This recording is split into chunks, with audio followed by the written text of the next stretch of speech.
Good morning or good afternoon. Today I'm here to talk to you about my advertising pitch for the Greenwich institution of the Cheese Board.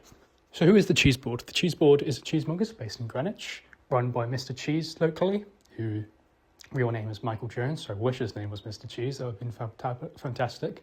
He's been running the store since 1985 when he was just 19 years old.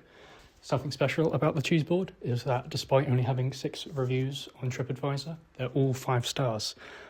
Which means they kind of just go above and beyond, because that just means when people who don't normally leave reviews have left reviews. One specific example is Paul D, who's from Toronto, Canada, and he's been on TripAdvisor since 2008. And he's only ever written 1 review, which is for the Cheese Board in Greenwich. And that was in October of 2025. So he's had the count for a long time. Here's our research. Unfortunately, you guys didn't get back to me about your statement and mission, so I've just gone and done your past marketing, which is very much indirect social media marketing, which is good for younger generations since they can identify an ad very easily and very easily just go away. But this also then means you're missing the vital piece of information that I'm a company that's selling cheese. If you're just posting a video of charcuterie boards, it's fun to look at, but other than, oh, that's a nice cheese, you're not saying, oh, you can buy this cheese here.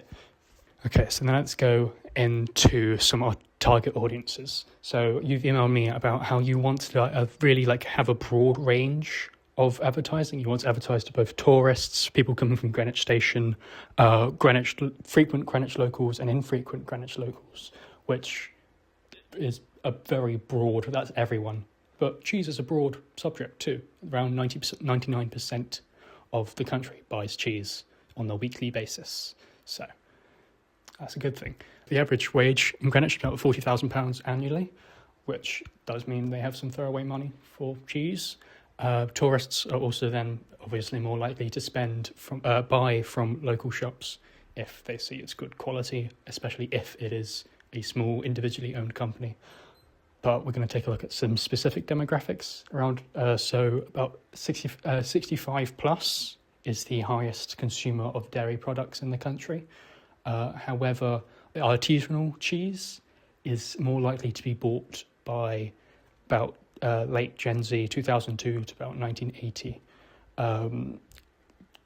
Ages 65 plus tend to stick with more established brands, supermarket brands. So here's an example of what I mean. I've done some example audiences of personas. We've got Michael, who's 68, who lives in Deptford, semi-frequent customer, and he normally buys, supermarket established. He buys his cheese at the supermarket, not at the cheesemongers. His internet presence means that he exists on Facebook and X, the Everything app. Joshua, who's 30, he lives in North Greenwich. He's very much into his artisanal cheeses. It's a very flexible choice. He chooses what he sees what looks good, and he asks questions. And his online establishment is mainly on Instagram. And then we also have Amelie. She's 23, tourist from Kiel, Germany. She's interested in British cheese culture.